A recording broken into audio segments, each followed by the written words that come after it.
Aujourd'hui, nous sommes le vendredi 15 septembre 2023 et je suis le pasteur en formation, responsable à l'évangélisation nationale de l'Assemblée des Juifs de Côte d'Ivoire sous la coupole du pasteur Pablo Sylvain.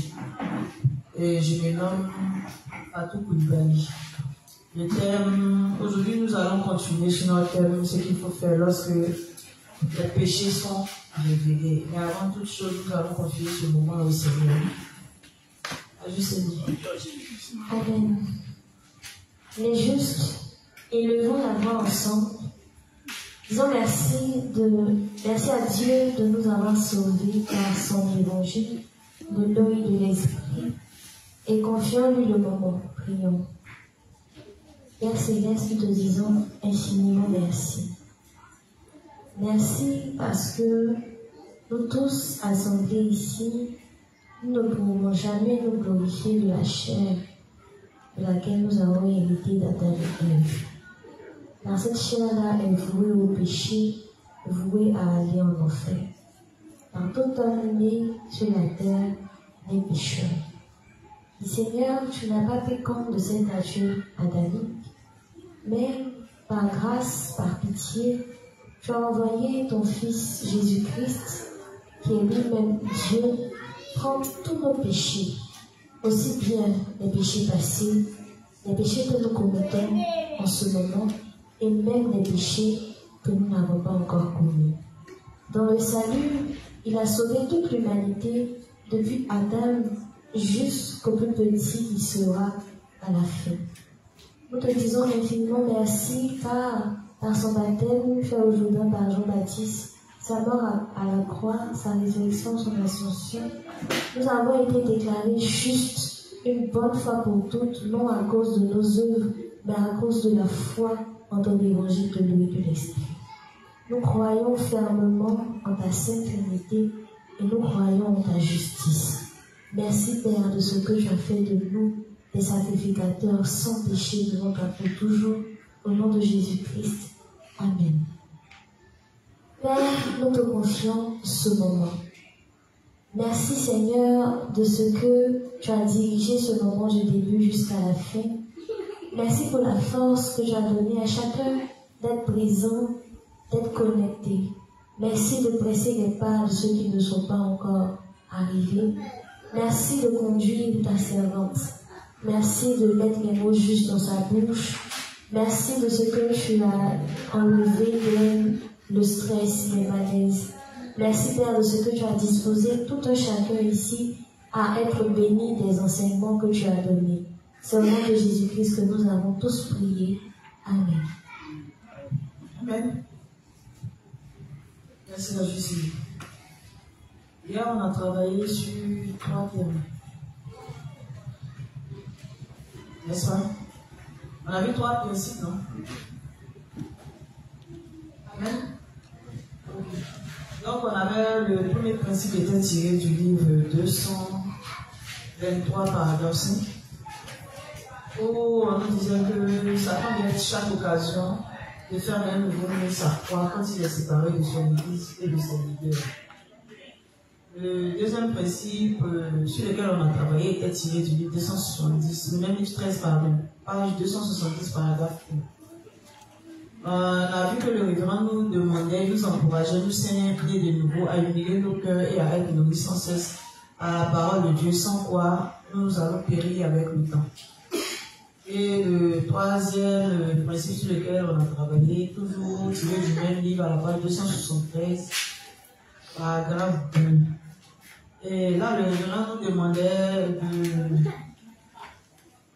il dit qu'à chaque fois que nos insuffisances sont révélées, nous devons croire que Dieu l'a permis et que nous reconnaissions sa bonté, la bonté de sa parole. Voilà. Et le quatrième principe, c'était tiré du même livre à la page 406, paragraphe 4. Où le révérend nous disait, selon la parole de Dieu, que ce que nous voulons qu'on fasse, nous devons le faire aussi pour les autres. Et c'était la loi et les prophètes. Maintenant, il nous a dit que si on veut vraiment être aimé et béni par Dieu, nous devons faire un avec sa parole. Amen. Et nous devons faire de l'Éternel nos délices, afin que lui, en retour, il prenne soin de nos corps et âmes. Amen. Ok. Donc, j'ai essayé de résumer rapidement, j'ai dit quelques phrases concernant chacun des principes qu'on a développés. Maintenant, pour ceux qui étaient là, si quelqu'un veut bien prendre le micro, peut-être pour nous faire un bref résumé de tout ce qu'il a retenu depuis qu'on a commencé, parce qu'aujourd'hui c'est le 5e jour. Voilà, je n'ai pas besoin qu'on me fasse le résumé principe par principe. Voilà. Ce qu'on a retenu depuis lundi jusqu'à aujourd'hui, je voulais que chacun de nous puisse y revenir. Voilà. Mais pas que cette semaine ait été belle. D'accord? Donc, il veut bien. Le dit, c'est qu'il a retenu ce qu'il faut faire lorsque nos péchés sont révélés. Et pourquoi est-ce qu'il fallait le faire?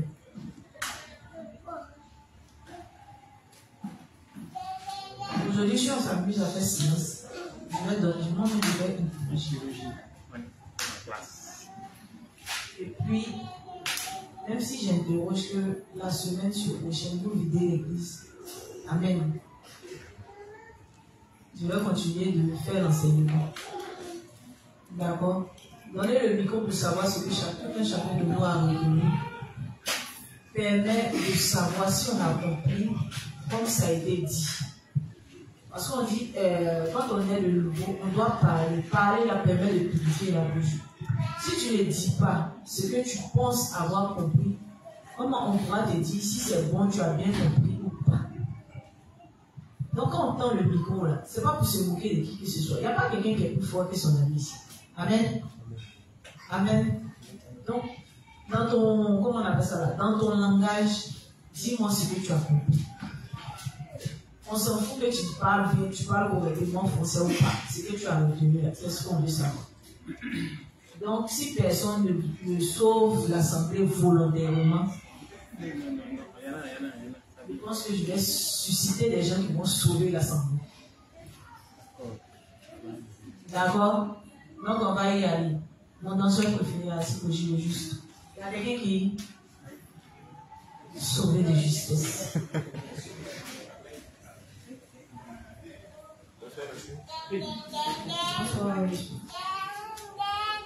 Bonsoir la famille. Comme dit, super.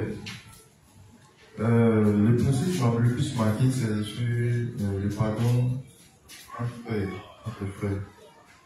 On a vu ici que si un frère et une soeur, bon, si on a des différends, il faut pardonner. Quelle que soit la gravité de la situation, on doit toujours pardonner. On doit faire l'expiation de nos frères et de nos soeurs. C'est ce que j'ai compris. Amen. Parlons de la véritable, comment on appelle ça, communion entre les saints, n'est-ce pas? Oui. On a dit pour qu'il y ait une véritable communion entre saints, c'est que lorsque tu as offensé un frère ou une soeur à l'église, tu dois aller vers lui pour régler le problème. Voilà, tu dois aller lui présenter des excuses selon ce que le révérend a dit. Et si le frère ne peut pas te pardonner dans l'immédiat, tu dois toujours insister jusqu'à ce qu'il accepte de te pardonner. Et on a dit aussi, à l'opposé du frère qui ne veut pas pardonner, Dieu lui demande aussi de pardonner, même s'il a été offensé grandement, s'il pense qu'il n'a pas la force de pardonner à son frère, il confie cette faiblesse à Dieu et il demande d'aide à Dieu de lui donner la force de pardonner à son frère. Amen. Voilà.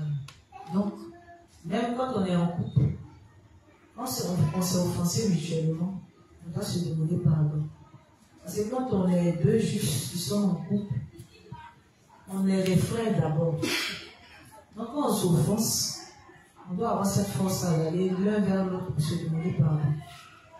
Amen. Amen. Pareil aussi, si on a eu à avoir de mauvaises pensées vis-à-vis des serviteurs de Dieu, le principe nous demande d'aller vers eux et puis de confesser nos mauvaises pensées, nos mauvaises actions qu'on a pu avoir vis-à-vis d'eux. Mais la chair ne peut pas le faire parce que quand on le dit comme ça, on se dit que c'est quelque chose de facile. Mais si on ne s'appuie pas sur Dieu, on ne pourra jamais le faire. Or, si on ne le fait pas, ça crée une séparation de Dieu et nous. Voilà, parce que quand on enfreint les principes de Dieu, Satan se saisit de cette occasion en même temps. Il commence à nous culpabiliser. Amen. Raison pour laquelle Dieu dit qu'il ne faut pas qu'il y ait de parcelle de brume ou bien de ténèbres entre lui et nous. Amen. Donc, quand on a de mauvaises pensées, quand on commet des péchés qu'on dit être graves, ou bien qui sont honteux pour nous, on doit avoir la force de les exposer devant Dieu et d'avoir la foi que Dieu a déjà emporté ces péchés-là, parce que lui-même il connaît notre nature pécheuse. Amen. Amen. C'est lui qui nous a fait faire. Pourquoi à chaque fois qu'on manifeste nos faiblesses, qu'on lui rende gloire et qu'on apprécie encore plus sa bonté. Amen. Amen. Okay. Donc, qui d'autre? Ajustez, pardon, quoi. Pardon. Laisse-le parler. Il y a juste derrière là. Tu vas prendre le micro. Laisse-le décider. Bonsoir les justes. Bonsoir la reine. Moi, le principe qui m'a le plus marqué, c'est la communion avec Dieu. Il a été dit que nous devons confesser nos péchés devant Dieu sans avoir honte, puisque c'est lui-même qui nous demande de le faire. Donc, quelle que soit la gravité de la chose, on ne doit pas avoir honte d'exposer ça devant Dieu et de demander son aide. Parce que cacher ses transgressions devant Dieu, c'est comme si tu n'avais pas confiance en le fait qu'il pouvait te pardonner, t'aider à sortir de cette situation-là. Donc, on ne doit pas avoir peur, on ne doit pas avoir honte, c'est notre Père, on doit tout lui dire. Voilà. Maintenant, la deuxième chose, concernant avec nos frères, mon frère m'a fait du tort, ou bien il a fait du tort à mon frère, je devais aller vers lui et puis lui demander pardon. S'il n'arrive pas à me pardonner, je continue à faire son expiation et puis à continuer à demander pardon à ce frère-là, afin qu'un jour, il arrive à me pardonner. Ne pas se dire que ce frère est trop orgueilleux ou bien cette soeur est orgueilleuse, elle refuse de pardonner. Mais tel que tu es un humain, tel que toi-même tu as des difficultés à faire certaines choses, de cette même manière que la personne n'arrive pas à pardonner facilement. Donc il faut comprendre cela et puis l'accepter, mais en même temps continuer à prier pour cette personne-là, pour qu'elle puisse être vraiment apte à pardonner. Puisque quand elle le fait, elle se libère et toi-même tu es libéré. Donc continuer à prier et à faire l'expiation des uns et des autres. L'autre point que j'ai retenu aussi, c'est quand un dévancier est en erreur, comment on arrive à dire à ce dévancier-là que ce que tu as fait n'est pas bon. Je ne veux pas venir directement l'exposer devant les gens pour dire que tu as fait ça, crier sur lui. Non, ça ne se fait pas. Mais donner une histoire qui va dans le même sens que ce qu'il a fait, pour qu'il puisse se rendre compte que ce qu'il a fait est mauvais ou bien ça t'a touché. Et lui, en réfléchissant, en s'examinant, il va se rendre compte qu'il est dans l'erreur et c'est comme ça qu'il va arriver à renoncer à ça. Mais la première des choses, il a demandé d'abord faire l'expiation, de prier pour ce dévancier-là que de juger. Parce que nous-mêmes, nous ne sommes pas parfaits. Donc, pourquoi juger le dévancier? Il y a ce point-là que j'ai retenu. Il y a l'autre point qui est comment Dieu peut arriver à nous bénir. Il dit qu'il peut arriver à nous bénir lorsque nous faisons un avec son enseignement, lorsque nous faisons un avec sa parole. C'est en ce moment-là qu'il peut nous bénir. Voilà. Donc c'est... J'avais que ça fait du bien. Si vous voulez acclamer la l'édition. Je vais faire, il y a rien qui ne peut pas faire. Moi, il dit toujours. Moi, il fait des choses, des brèches. Si vous avez aimé, si vous devez applaudir, je ne veux pas que vous mettez-vous d'accord, regardez comme ça. Ok. Amen. Ok. Juste pour détendre l'atmosphère. Ok, donc ce qu'elle a dit est important. Voilà. Et puis comme la juste Lydie a dit hier, quand on parle de la promesse de Dieu qui dit de faire de lui nos délices, nous demeurera sur notre désir. a soumis, comment on appelle ça? Une question. Une préoccupation. En fait, il y a des justes qui, comme la parole de Dieu dit qu'on va faire lever nos délits si nous donnera sur nos cœurs ici. Donc ça devient une histoire d'intérêt.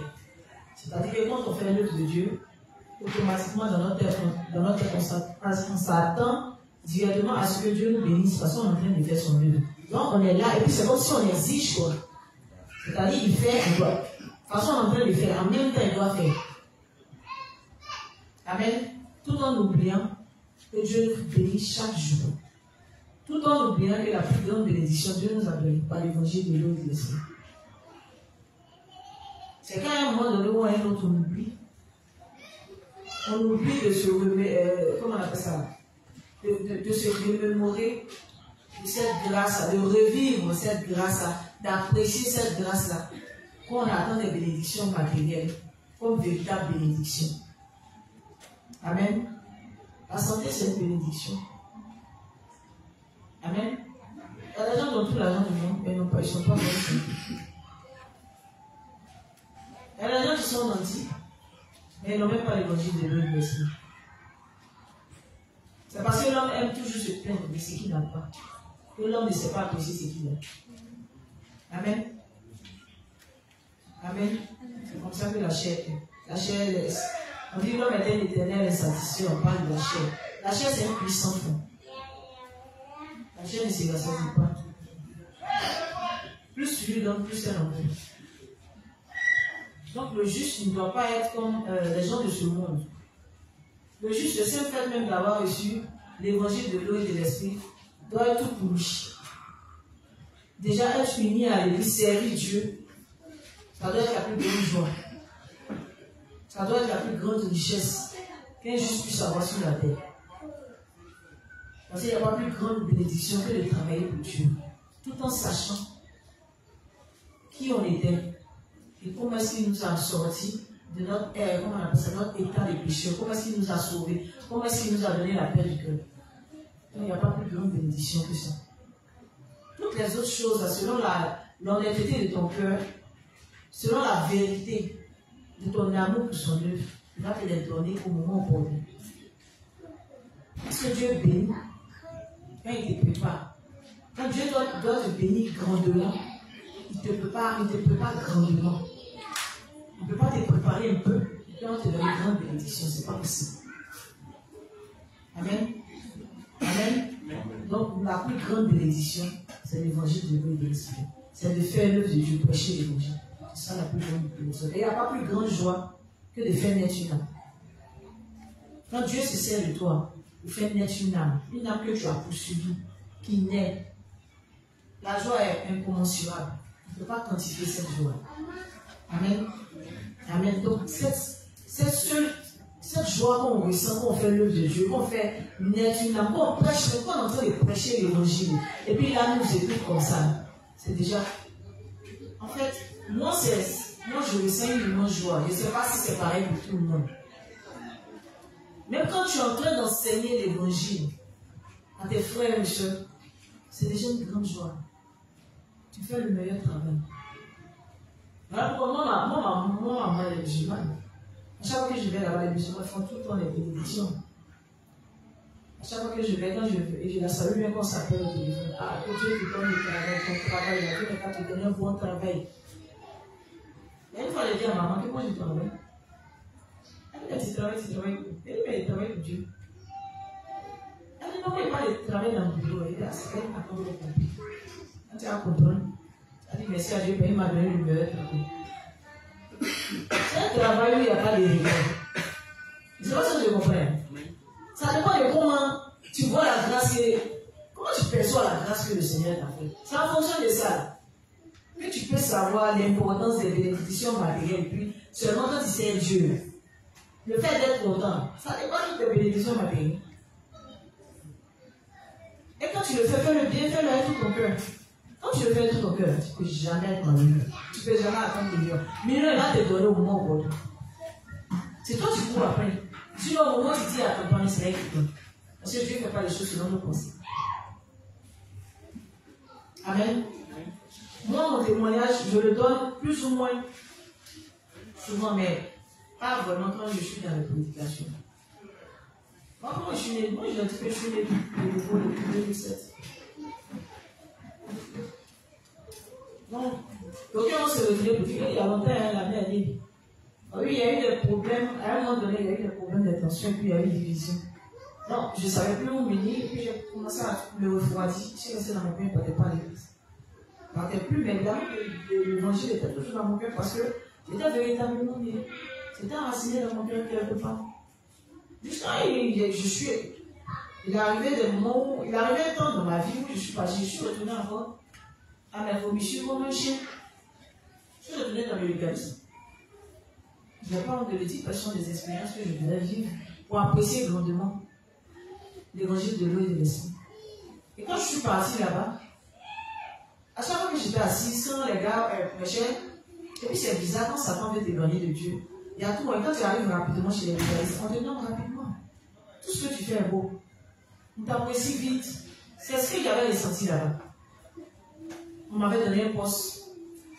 On devait encore me donner un autre poste. Et puis quand je suis seule dans mon coin, c'est comme s'il y a une voix qui me dit, tu es comme un chien qui retourne dans ses commissions. Tu sais que tout ce qu'ils sont en train de faire ici, là, c'est faux.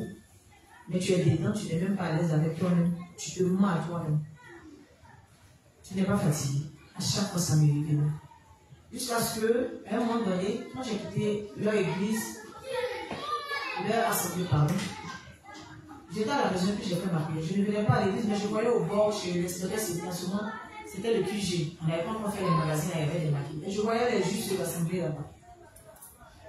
Donc la première fois, j'ai vu un secrétaire, il voit pas mieux.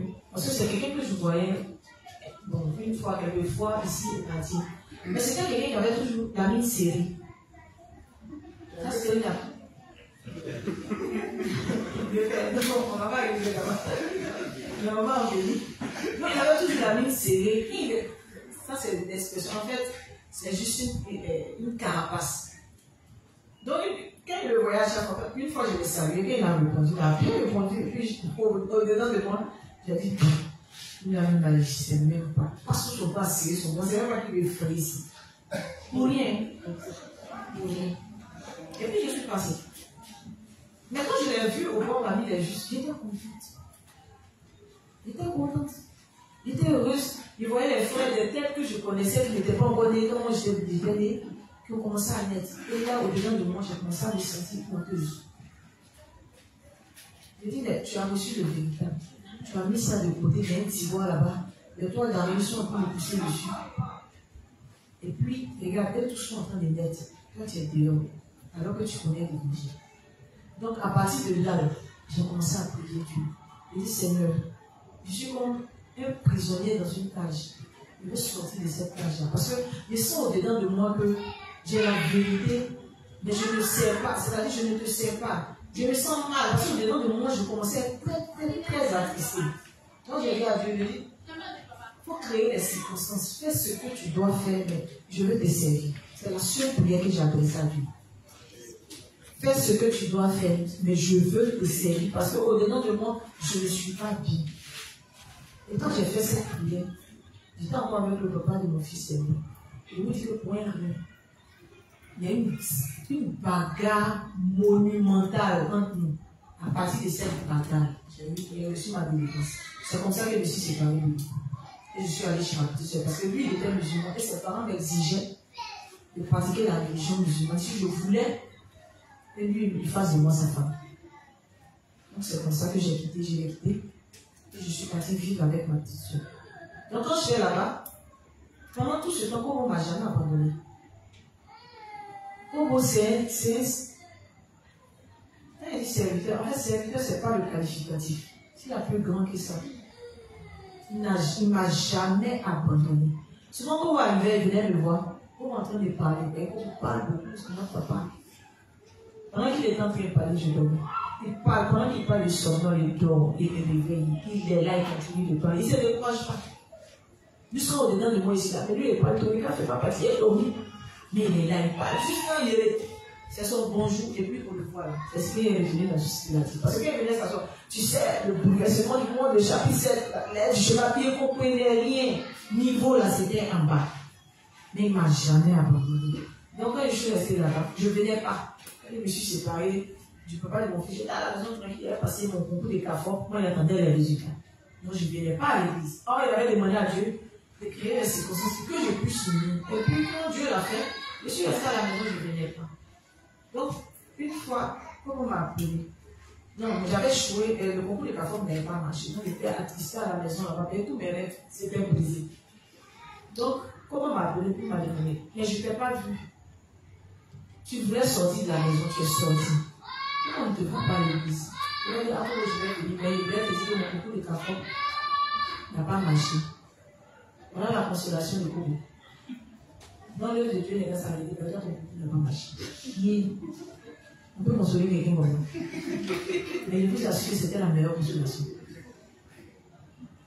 Souvent, quand on dépend Dieu, c'est bon. Il faut dire rien. Parce qu'il a fini de dire ça.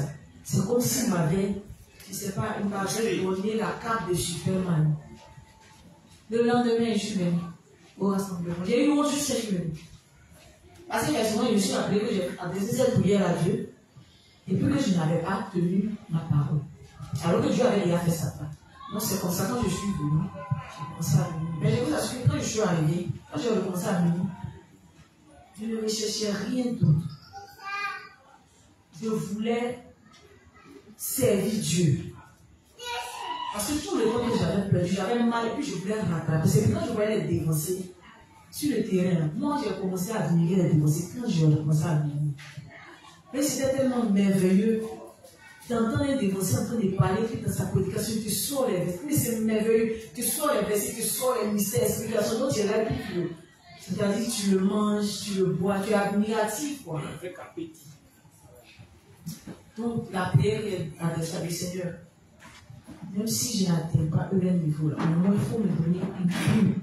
Même si c'est un cas, il veut devenir comme moi. Quand tu fais des éternels belles délices, tu donnes ce que ton cœur désire. Quand je venais, je n'ai jamais dit à Dieu, Seigneur, moi je cherche Marie. Il y en a qui sont nés de nouveau, c'est leur prière. Il est enfant. Rien. Dans un temps, le corps. Et vous dites de là, quand il commence à fixer mon cœur. Marie, enfant, en même temps. Amen. Donc ne pensez pas que Dieu ne sait pas ce dont on a besoin. C'est qu'on veut limiter la main de Dieu. C'est là qu'on reste dans nos, comment on appelle ça là, nos pensées, on reste dans nos euphories, dans nos rêves. Ton plus grand rêve, ça doit être de vivre et servir Dieu. Si tu as compris ça, c'est que tu as compris le secret de la bénédiction. Amen. Amen. On n'a pas dit de faire ça et puis de se dire, Seigneur, tu me vois là. Tu me vois là. Ou bien quand tu t'en vas prier le soir avant de Seigneur, tu as vu le Dieu comment il fait. Tu as fait. Le Dieu est fait. Bien lui, hein, je lis, il travaille, moi je vais le dénoncer toujours. Mais Seigneur, attends ma bénédiction. Va attendre. Est-ce que toi-même, au fond de toi, quand tu fais comme ça, tu attends quelque chose en retour, tu as fait un intérêt, c'est sûr que tu aimes sincèrement Dieu. Parce qu'il ne va pas te donner un intérêt. Il va voir si tu vas demeurer ou bien tu vas partir. Tu vois, quand Dieu ne nous bénit pas vite comme on veut, Dieu veut voir si vraiment on l'a aimé parce qu'il la grâce qu'il nous a fait, ou bien on est venu à lui parce qu'on cherche quelque chose. Quand on est venu parce qu'on cherche quelque chose, ça va mettre le temps que ça va mettre, mais on va quitter l'église. Parce que Dieu ne va pas nous donner ce qu'on est venu chercher. Et c'est là qu'on va voir véritablement la nature de notre vie. Amen. Amen. Donc faites de l'éternel des délices. Il te donnera ce que ton cœur désire. Mais ne mettez pas vos intérêts aimés. Amen. Dieu sait à quel moment nous donne chaque chose. De la manière le manguier, quand la saison arrive pour produire les mangues, ça produit. C'est comme ça Dieu sait à quel moment il doit nous donner. Amen. Donc, c'était dessus qu'on s'est arrêté. N'est-ce pas, sur le dernier principe. Pour voir si on me suit. Donc, aujourd'hui, on va continuer avec le même livre 13, page 430, paragraphe 4, jusqu'à la page 431, paragraphe 1 et 2. On va lire beaucoup, hein. Non, on va lire un peu plus après. On va lire. Avant de lire, tu vas lire Marc 10, verset 28 à 30. Et puis on va commencer à expliquer un peu. Marc 10, verset 26 à 30. 28 à 30. Pierre se mit à lui dire, « Voici, nous avons tout quitté et nous t'avons suivi. » Jésus répondit, « Je vous le dis en vérité, il n'est personne qui, ayant quitté, à cause de moi et à cause de la bonne nouvelle, sa maison, ou ses frères, ou ses sœurs, ou sa mère, ou son père, ou ses enfants, ou ses terres, ne reçoivent au centuple présentement dans ce siècle-ci des maisons, des frères, des sœurs, des mères, des enfants et des terres avec des persécutions, et dans le siècle à venir, la vie éternelle. » Amen. Amen. On a bien compris. On va revenir dessus, on va finir. Lecture. Livre 13, page 430, paragraphe 4, jusqu'à la page 431, paragraphe 1 et 2. Lecture. Quand nous servons l'évangile de l'eau et de l'esprit, le Seigneur ne nous donne jamais la bénédiction de la foi sans persécution.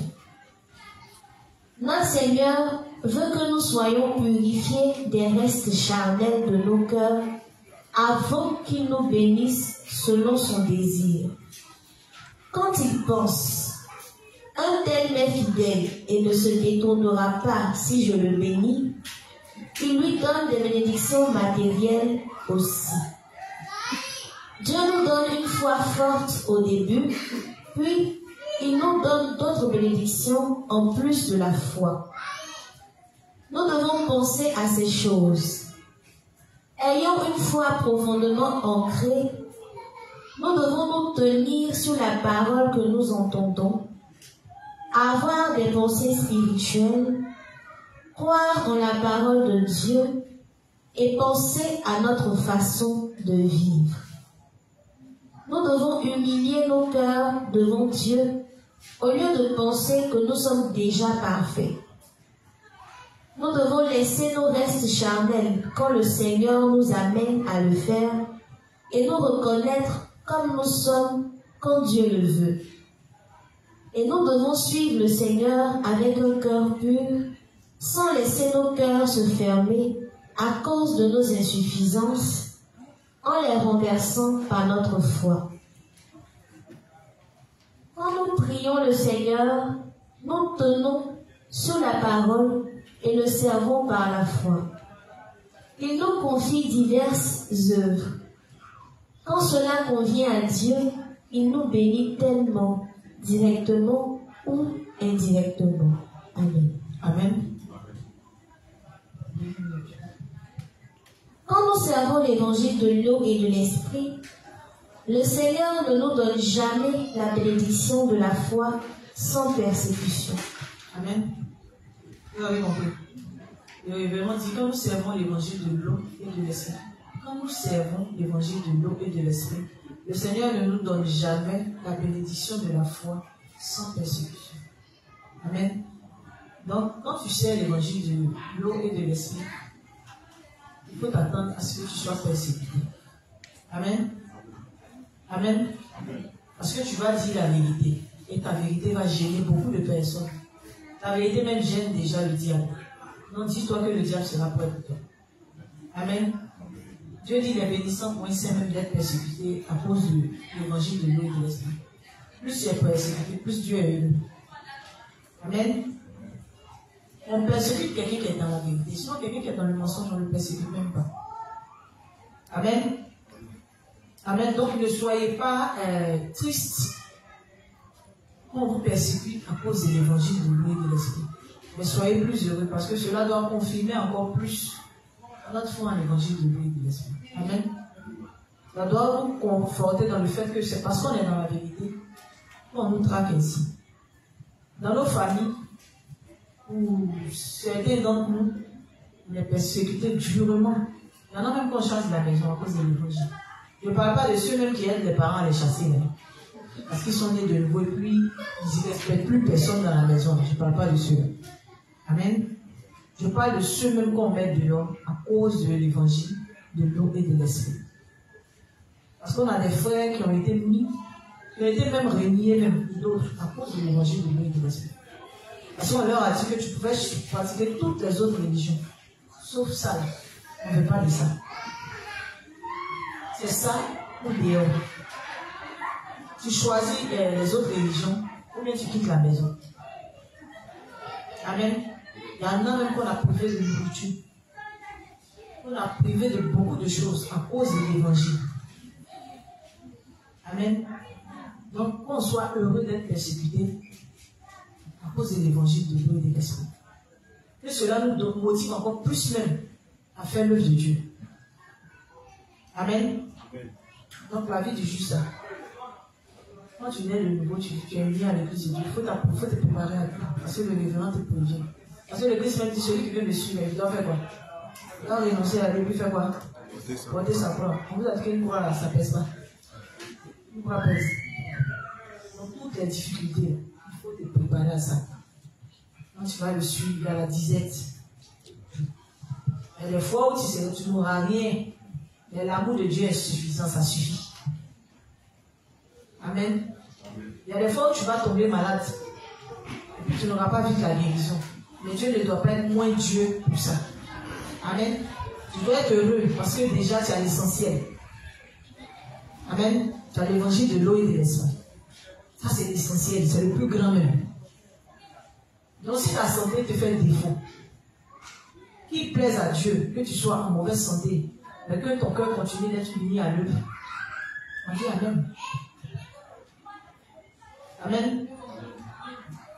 Donc la persécution fait partie de la vie du juste. Voilà, de toute façon, même à la fin des temps, on va passer par la grande tribulation. On va passer par le martyr des siens dans 10 jours. Donc depuis le début quand on a fait, les apôtres même là, voilà ce qu'on leur a fait en leur temps.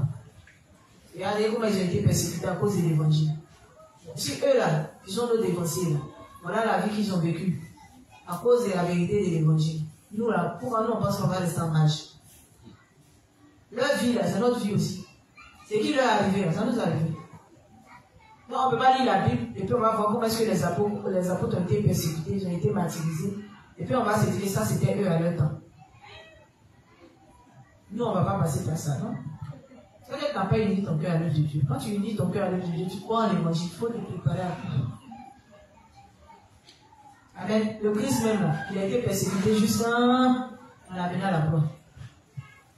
Donc, qui sommes-nous? On dit le bois vert a été traité durement.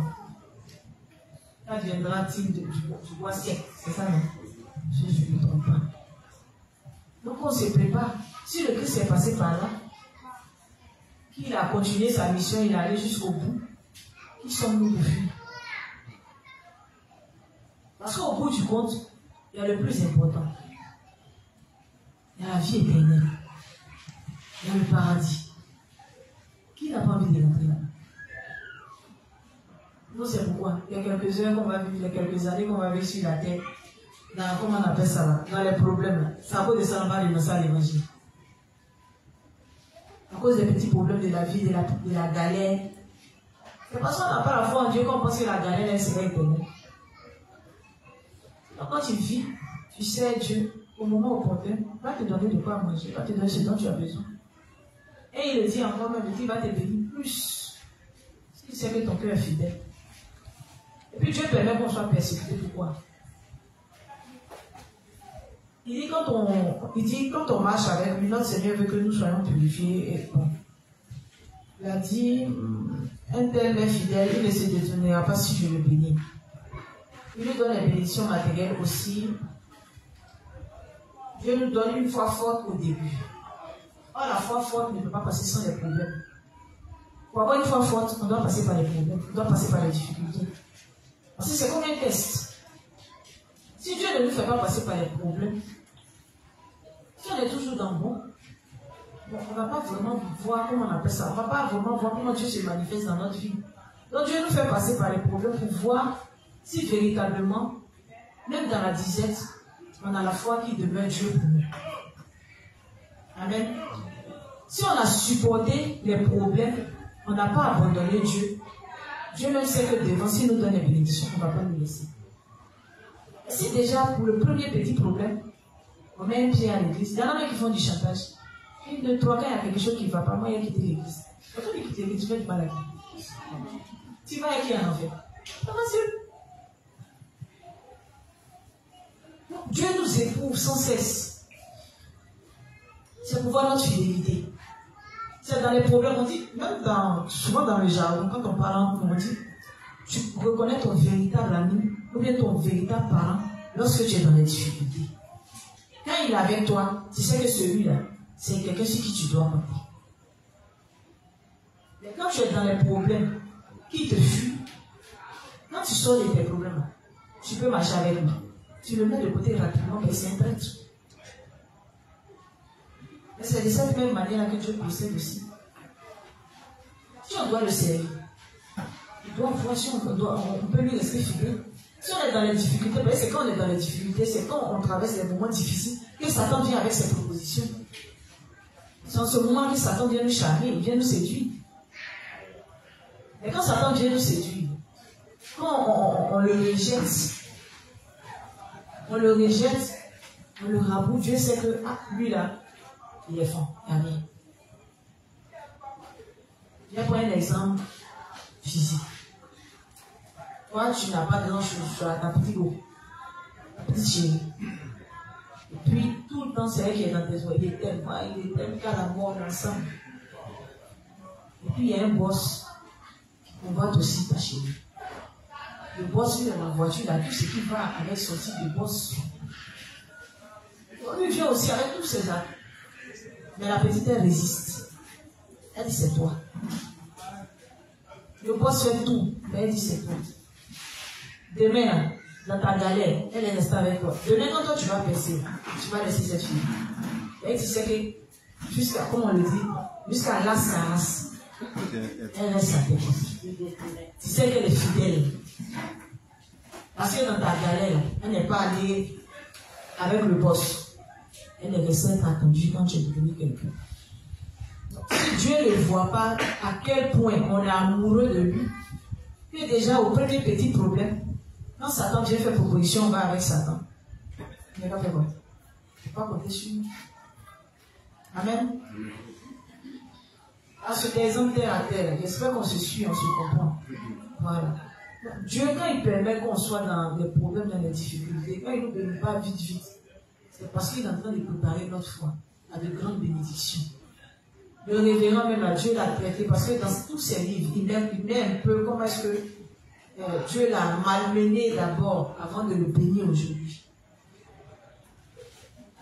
Dans un de ses livres, dans le même livre 13, il a dit quoi? Il arrivait des moments où la maison, il n'arrivait même pas de 30 $. La maison où il devait vivre avec sa famille. 30 $. Alors qu'il mouillait maillot pour Dieu. 30 $, il dit il y a des travailleurs qui donnent ça en une journée sur les chantiers. Mais lui, serviteur de l'évangile de l'eau et de l'esprit, c'est-à-dire véritable serviteur de Dieu. 30 $, il ne pouvait même pas payer la maison dans laquelle il vivait avec sa famille. Mais malgré tout ça, est-ce qu'il a renié Dieu? Il s'est approché. Peu importe, parce que d'abord, il avait compris que la plus grande bénédiction, c'était le salut de son âme que Dieu lui avait donné. L'évangile de l'eau et de l'esprit. Il avait compris que c'était le plus grand. Et il a dit quoi? Peu importe la misère dans laquelle il va vivre, s'il arrive à prêcher l'évangile, à sauver les âmes, lui, c'était sa joie qui était là. Amen.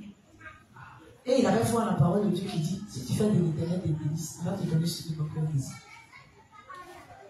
Il s'est accroché à ça. Aujourd'hui, où le révérend est, il dit qu'il est tellement riche, qu'il est même plus riche que Bill Gates.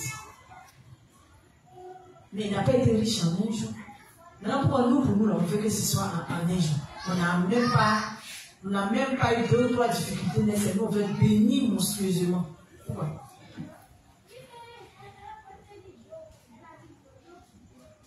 Quand tu ne te connais pas, c'est là que tu demandes à Dieu que Seigneur, si tu me bénis, moi, il a fait ton mieux. On est beaucoup ici, on a dit ça. Bénis-moi, tu vas voir. Quand on n'a rien, c'est là qu'on a le grand projet à Dieu. Là, c'est qu'on n'a rien. Mais une fois que l'argent tombe, c'est là que tu te rends compte de combien de fois tu es mauvais. Parce que quand on n'a rien, on est en position de j'ai fait pitié. Que Dieu aime pitié de toi. Dieu science. Mais quand Dieu même science un peu la main, on n'a pas dit la bénédiction que tu dois avoir. Il science un peu, il vous plaît. Seulement. Je ne peux plus t'attraper. Il y en a même un temps qui s'était obligé de nous tout ça là. Amen. Et notre Seigneur veut que nous soyons purifiés des restes charnels de nos cœurs avant qu'il nous bénisse selon son désir. Donc Dieu nous bénit selon son désir. Ce n'est pas comme nous on désire. D'accord? Ce n'est pas comme nous on choisit le temps. Genre on vient, on prie, Seigneur, il va avoir, il faut me donner 100 000 francs, il est fait temps le mois prochain. Quand le mois prochain on n'a pas, Dieu, moi, mais il prie comment Dieu même, il ne m'aime pas. Dieu connaît ton cœur. Connaît ton cœur mieux que toi. Il dit, quand il pense, un tel est fidèle et ne se détournera pas si je le bénis, il lui donne les bénédictions matérielles aussi. Amen. Voilà, c'est comme ça que Dieu procède. Il finit de pardonner. Il finit de voir ta fidélité. Quand il est convaincu de ta fidélité, il bénit. Et il sait que les bénédictions qu'il va te donner ne vont pas te perdre. Ne vont pas t'éloigner de lui. Amen. Voilà. Donc, on accepte les persécutions. On soit heureux d'être persécuté. Voilà. Si on a compris ce que le révérend vous dit par là, même quand on va vivre la galère, on va prier Dieu. Dieu va nous donner la force de supporter la galère. Amen. Ok.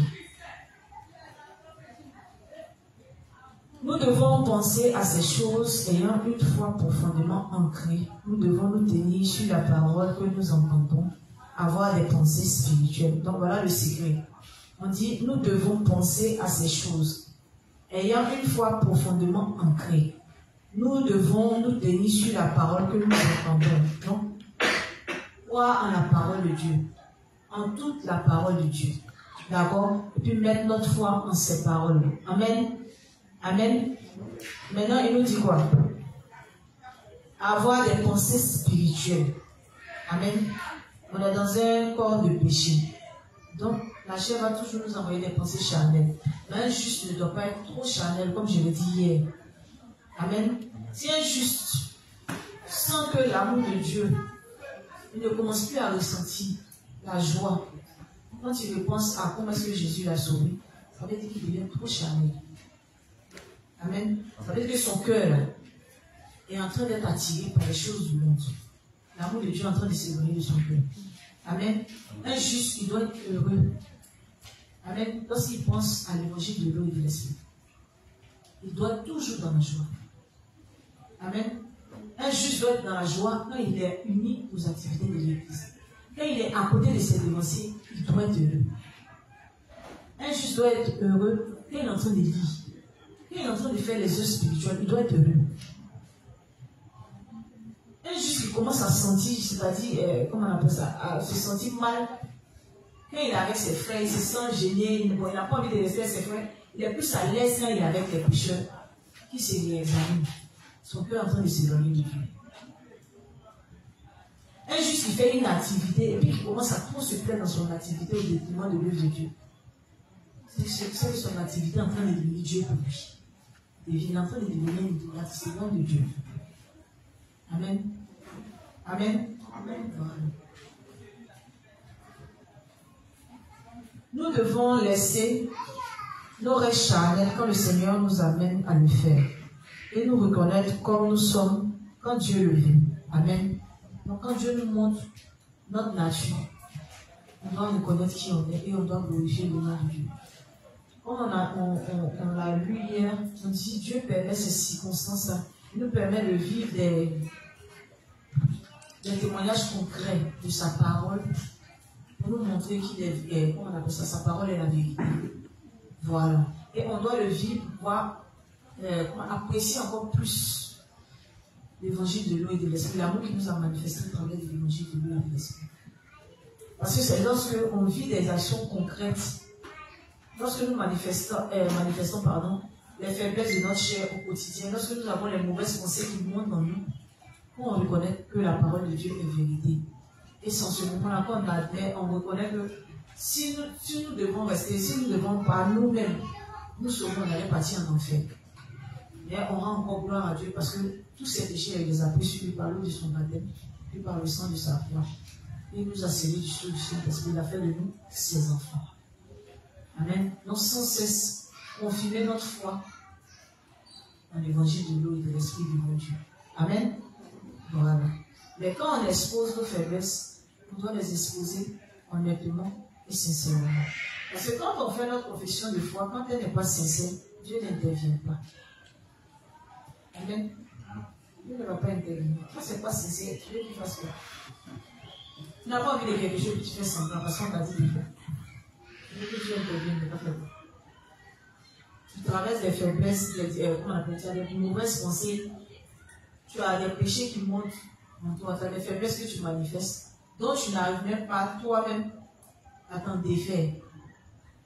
Et puis tu viens devant Dieu, tu fais semblant. Ou bien tu ne le présentes pas. Non, mais tu ne le présentes pas à Dieu. Dieu est là, il se tient et te regarde.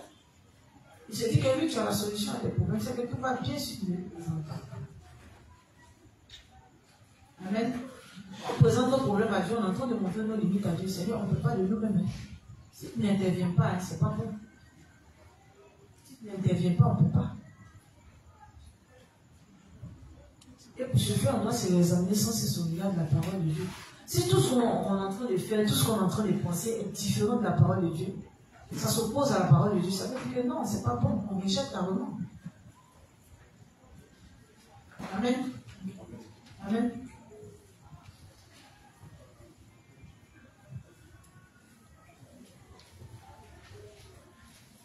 Il dit, quand nous prions le Seigneur, nous tenons sur la parole et le servons par la foi. Il nous confie diverses œuvres. Quand cela convient à Dieu, il nous bénit tellement. Tellement, Dieu nous bénit tellement, directement ou indirectement. Donc celui qui veut vivre ce tellement, celui qui veut voir ce tellement, directement bien différemment, il n'y a pas de magie. Il faut avoir la foi en la parole de Dieu, à l'entièreté de la parole de Dieu. Il faut savoir qui tu es, il ne faut pas en avoir honte. Quand tu te sens sale devant Dieu, confie-lui, mais crois qu'il a déjà lavé tous ses péchés dans l'eau de son baptême, par le sang de sa croix. Amen. Donc sans cesse confirmer notre foi. Parce qu'à chaque fois qu'on confirme notre foi, c'est Satan qu'on chasse. Amen. Parce que Satan, lui, sera toujours là pour nous culpabiliser. Amen. Quand tu fais et puis tu te sens mal, tu n'es pas bien au-dedans de toi, c'est Satan qui te culpabilise. Ce sont les ténèbres que tu mets en Dieu et toi. Donc ça fait qu'il y a un fossé qui se crée en Dieu et toi. Et que toi-même tu crées en Dieu et toi. De telle sorte que tu n'auras plus la force même de prier. Si tu ne présentes pas ta noirceur à Dieu, tu ne présentes pas tes ténèbres à Dieu, tu vas commencer à t'occuper de lui pour le laisser. Amen. Amen. On n'est pas parfait, donc toujours on doit avoir quelque chose à dire à Dieu. On doit avoir quelque chose à présenter à Dieu. Parce qu'on est dans une chaîne qui tombe sans cesse. Donc si aujourd'hui on se lève et puis on dit, aujourd'hui on n'a rien à présenter à Dieu, ça veut dire qu'on est en train de dire qu'il y a des jours où on n'est pas fait. Aujourd'hui, cette journée-là, miracle, il a été parfait, on n'a rien fait de miracle. Dieu dit de lui parler sans cesse, c'est toujours on aura quelque chose à lui dire. Amen. Amen. D'accord? On a fini ce principe. S'il y a quelque chose qu'on n'a pas compris, on pose la question. Il y a une question à lui. Ok, vas-y.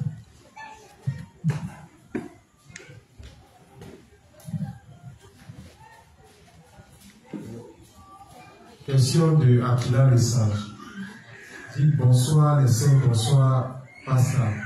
Est-ce que c'est possible de nous faire un modèle de prière quand on a offensé un frère, une sœur ou un pécheur? Comment prier pour dégager cet élève dans notre cœur?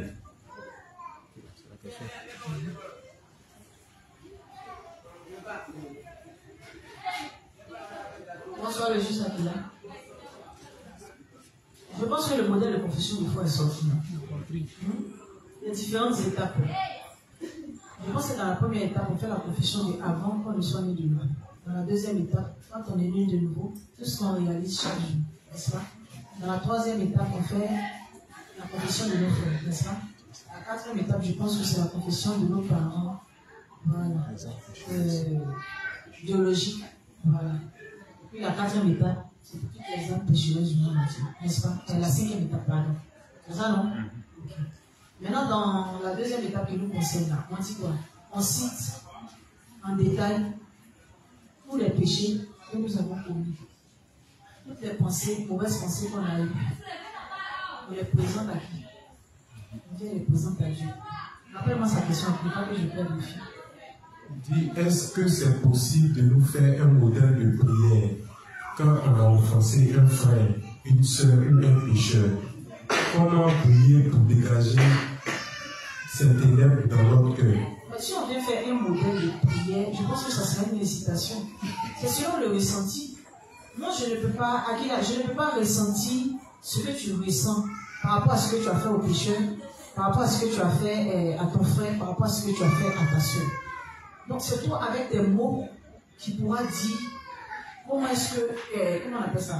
Comment est-ce que tu ressens la chose et ce que tu as fait au frère. Donc, moi, je ne peux pas donner un modèle de prière pour te dire, ah, voilà ce que tu vas dire quand tu seras en train de prier pour faire ta confession de foi. Parce que c'est selon ton ressenti. C'est comme si tu me demandais de faire un modèle de prière quand on fait une confession à Dieu. Quand on va parler à Dieu, c'est chacun qui dit ce qu'il doit dire à Dieu. Si moi je viens te faire un modèle que tu dois prier selon le modèle que moi je t'ai donné, ça devient moi ma confession que tu es en train de réciter. Amen.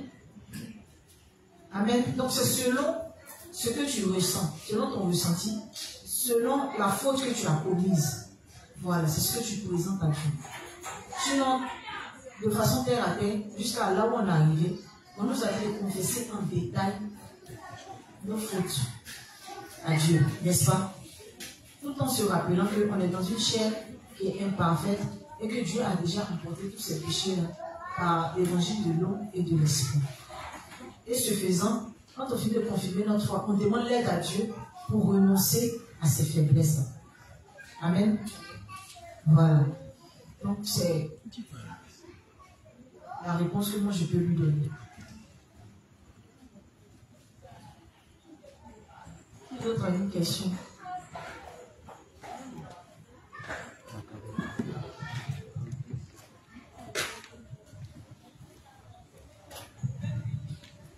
Bonsoir, Pasteur. Bonsoir. Vous venez de dire tout à l'heure que si on fait une confession de foi qui n'est pas sincère, Dieu ne se retrouve pas dedans. Dans le cas où un frère m'a fait un truc que je n'arrive pas à pardonner, parce que ça me fait vraiment mal. Est-ce que si je fais ma confession de foi, ça va être pris en compte ou bien Dieu ne va pas intervenir dedans? Ok. Je lui dis que ton frère t'a fait quelque chose qui fait vraiment mal et puis tu as du mal à lui pardonner. Oui, Pasteur. Quand on avait fait l'enseignement, j'avais dit quoi? Le frère il est venu te demander pardon, non? Lui, il t'a pas demandé. Non, dans les cas où il n'y a pas de pardon. Tu es allé vers lui pour lui exposer ce qu'il t'a fait. Dans le cas où je ne suis pas allé vers la personne. Tu n'es pas allé vers la personne. Oui, on va dire dans ce cas-là. Ok. La personne sait qu'elle t'a fait quelque chose. Elle ne sait pas. Elle n'est pas venue vers toi. Non. Il y a mal en nous deux. Qui souffre de ça? C'est moi. Va vers lui. D'accord. Mais dans le cas où tu n'as pas la force d'aller vers lui, prie et puis expose ton cœur à Dieu. Seigneur, mon frère m'a offensé. Et puis j'arrive pas à lui pardonner. Je ne suis même pas allé vers lui d'abord. Pour lui dire qu'il m'a offensé. Mais j'arrive même pas je n'ai même pas la force d'aller vers lui. Et puis j'ai mal, je n'arrive pas à lui pardonner. Donc donne-moi la force d'aller vers lui. tu ne vas pas vers lui, tu ne vas pas régler ton problème. C'est ce que j'ai dit. Il dit souvent, notre frère peut nous faire quelque chose sans s'en rendre compte. Mais tant qu'il ne s'en rend pas compte, ce n'est pas lui qui souffre. Ce n'est pas lui qui a mal. C'est toi. C'est toi qui souffres.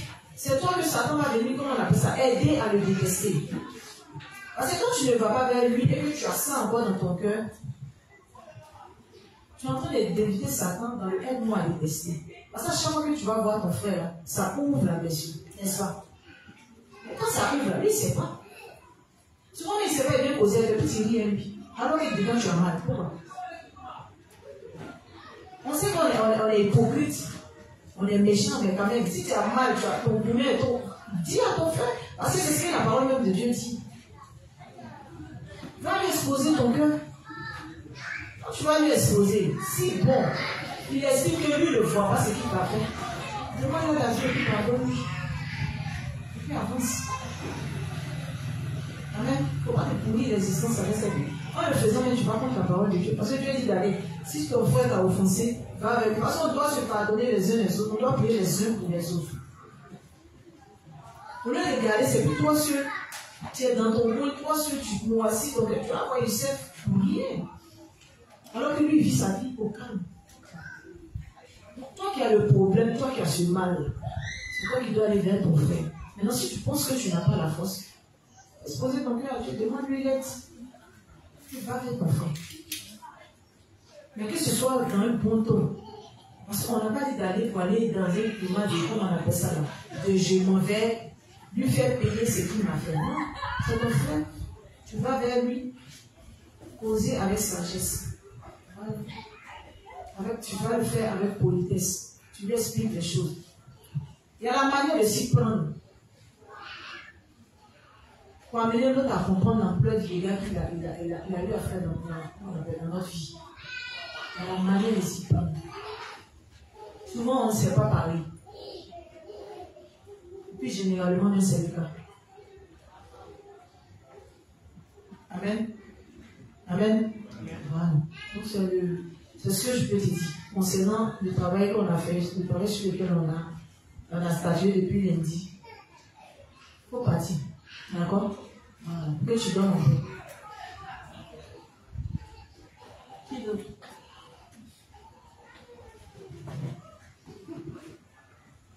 Qui d'autre? Aujourd'hui, c'est vendredi.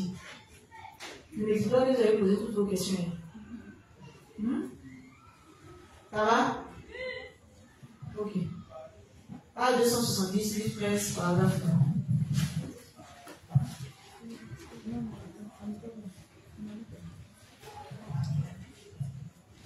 1. Le verset. Livre 13, page 432, paragraphe 2. Livre 13, page 432, paragraphe 2. Cependant, si nous nous engageons dans des choses inutiles et nous querellons sur des choses viles, Dieu ne pourra tolérer cela. Tout est perte de temps en dehors de l'annonce de l'Évangile. Nous devons tout faire pour répandre l'Évangile de l'eau et de l'Esprit, comme il est écrit, que vous mangiez ou buviez, ou quoi que vous fassiez, faites tout pour la gloire de Dieu. 1 Corinthiens 10, verset 31. Cependant, si nous nous engageons dans des choses inutiles et nous querellons sur des choses viles, Dieu ne pourra tolérer cela. Amen.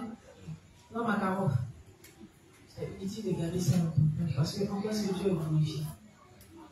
Même que Dieu a dit, si on a mal, on a des problèmes avec nos frères, on ne peut pas les régler. Amen. On ne peut pas les régler. Dieu n'est même pas glorifié dans ça. Il n'a plus gagné. Parce que tu ne parles pas avec ton frère, Dieu gagne quoi? D'accord? Parce que toi-même, tu gardes la colère vis-à-vis de ton frère. Qui est venu te demander pardon, tu n'arrives pas à lui pardonner. Quand tu ne lui pardonnes pas, Dieu gagne quoi dedans? Si Dieu ne gagne pas, il ne gagne rien dedans. C'est que c'est inutile. Parce que Dieu a dit, il dit que nous devons tout faire pour répandre l'évangile de l'eau et de l'esprit. Si ça ne permet pas de gagner, de sauver une âme, Dieu appelle ça des choses inutiles et puis des choses utiles. D'accord? Ce que Dieu appelle utile, c'est la prédication de l'évangile. Amen. C'est ça qui est utile devant Dieu. Tu es uni à l'église, tu fais l'œuvre de Dieu, tu annonces l'évangile. Dieu dit, c'est ça qui est important devant lui. C'est à ça que lui donne de l'importance. Sinon, je ne parle pas à mon frère, ma soeur m'énerve. C'est tellement inutile, c'est tellement futile. Parce que Dieu ne gagne rien dedans. Il dit tout ce que nous devons faire. Comme le dit 1 Corinthiens 10, verset 31. Si on a compris ça, que nous mangeons, que nous buvons, ou quoi que nous fassions, nous devons le faire pour la gloire de Dieu. Si Dieu n'est pas glorifié dans ce que nous faisons, c'est que ce que nous sommes en train de faire, c'est inutile. Amen. Amen. Tu te lèves, tu regardes les principes de Dieu, tu mets les principes de côté, tu en fais ce que tu veux. Est-ce que Dieu a son intérêt dedans?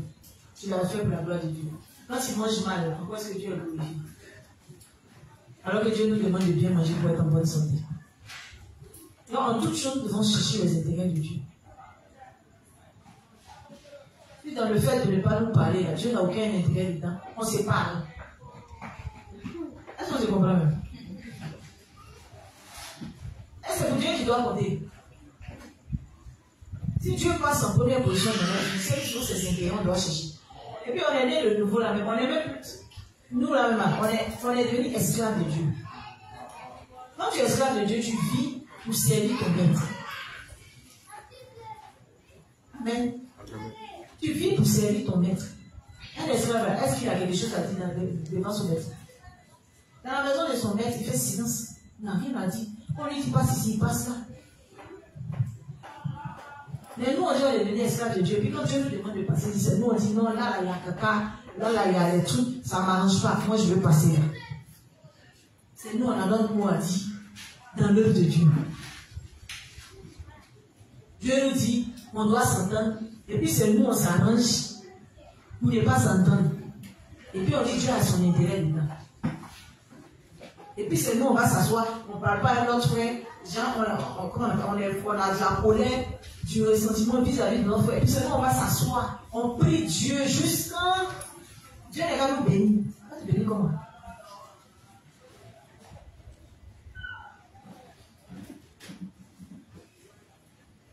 On va te bénir comment?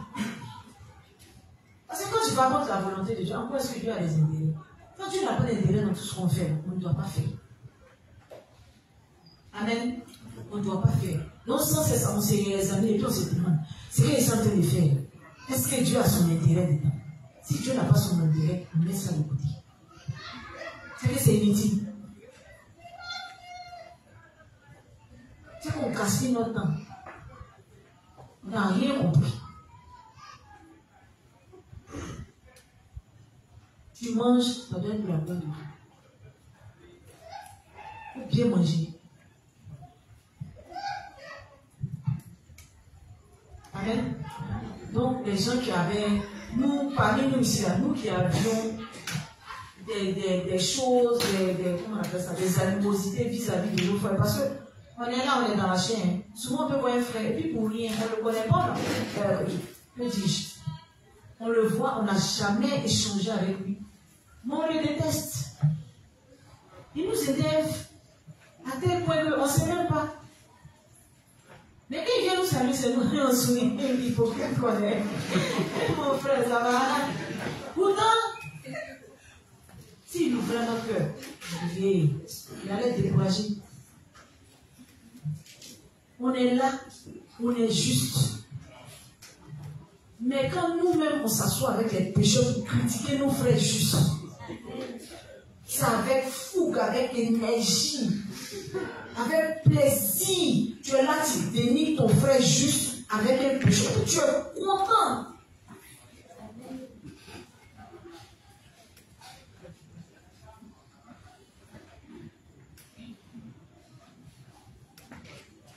Dieu nous aide. On est là, on est juste. C'est nous, on a des points de commerce. Juste qu'on nous connaît. Rien ne passe sans qu'on ait décortiqué ça. Mais pourtant qu'on parle de nous, les gens qui aiment critiquer, quand ils ils entendent qu'on a parlé d'eux, c'est eux qui ont envie de mourir. C'est que tu veux qu'on te fasse ça. Fais-le pour les autres aussi. Si tu aimes critiquer, il faut aimer qu'on te critique. Tu ne peux pas dire que tu n'aimes pas, et puis c'est toi, tu es le patron. Tu es le roi, c'est toi, quelque chose ne passe pas devant toi. Là qu'on parle de vous, toi, tu veux frapper toute l'église.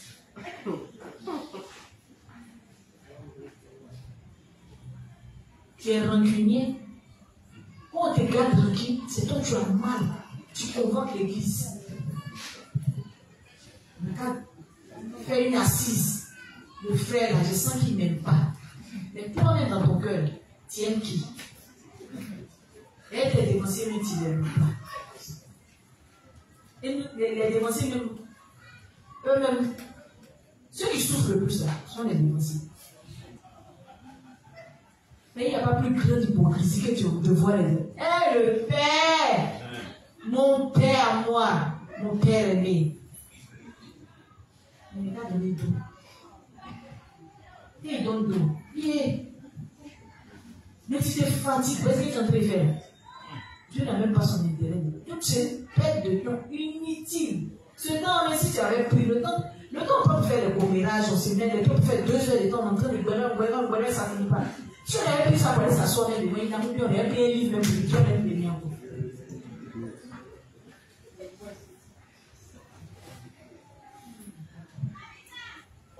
On a vu que Dieu a béni quelqu'un qui fait boire jusqu'à un Dieu là.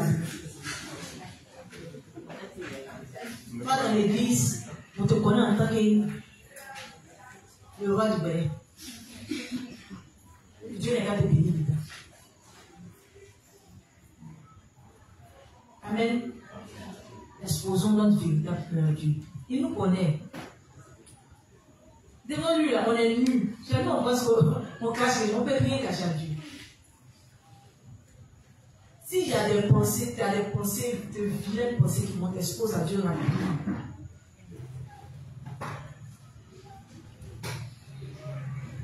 Parce que quand tu n'exposes pas, tu crées un fossé en Dieu. Amen. Amen. Donc, quoi qu'on fasse, que nous mangeons, que nous buvons, nous devons tout faire pour la gloire de Dieu. Donc, à partir d'aujourd'hui, si Dieu n'a pas, on ne glorifie pas Dieu dans ce qu'on est en train de faire, pardonne-nous. On n'est pas laissé tomber. C'est une perte de temps. Le révérend dit c'est inutile, c'est futile, c'est insensé même ce qu'on est en train de faire. Amen. Amen. On n'a pas dit qu'on ne va pas faire. On va faire. On a envie de dire Amen, on va faire. Et je même qui aime ça. C'est difficile de se défaire de ce qu'on aime.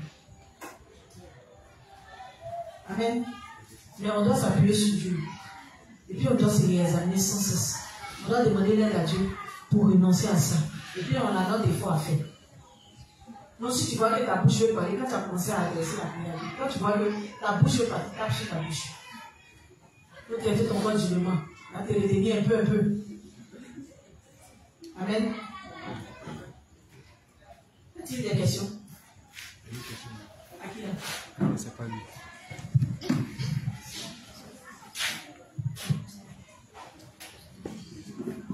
C'est la question du juste Léopold Eddy. Bonsoir la même Fatou. Un juste qui s'éloigne de l'église à cause de son travail. Et à chaque fois, il demande qu'on prie pour lui. Or, il ne veut pas laisser ce travail qui l'éloigne de l'évangile. Dans ce cas, quelle prière devons-nous adresser afin de le faire venir? On doit adresser. Mais ça va bien les dévanciers qui ont passé tout le temps. Chacun a parlé de ça. Aujourd'hui, on prie Dieu, que Dieu nous donne un travail qui puisse nous aider à nous unir. Ça, ils ont dit ça beaucoup de fois ici. Si le travail est en train de nous éloigner de Dieu, on prie Dieu pour qu'il nous donne un travail qui va nous permettre d'être unis. Parce que quand il dit, je dis à mes frères, je donne le sujet de prière. Lui-même à son travail, il n'aime pas. Il a su qu'il a vu que Dieu lui donnait le travail. Parce que quand on s'en va donner le sujet de prière, quand on se confie, on confesse nos, comment on appelle ça là? notre cœur à Dieu, on doit le faire sincèrement et plus honnêtement. Est-ce qu'il est sincère quand il confie? Est-ce que lui-même il est sûr? Que lui il veut avoir un autre avec elle, lui permettre d'être sûr. En fait, c'est pour un frère. Voilà, je vais reprendre la question. Ah, et tu même les gens qui connaissent. C'est lui qui a posé la question. Oui. En fait, il prie pour une chose, comme on appelle ça, pour l'un de ses frères. Voilà, qui s'éloigne de l'évangile. J'ai dit, quand ici, j'ai dit on est en famille. Si tu poses une question qui te concerne, il faut dire que c'est de toi qui ça parle. Parce que quand tu t'en vas mentir si un frère, c'est au frère qu'on a donné le conseil. Quand c'est toi, il faut dire que c'est moi. Amen. Et dis, c'est à toi que je parle. Tu sais de quoi je suis en train de parler. Il a compris, c'est fini. Il ne faut pas essayer de. On a fait des CDF, il a fait présenter des meilleurs. Il a compris. Il a compris. Il y avait une autre question dans la salle.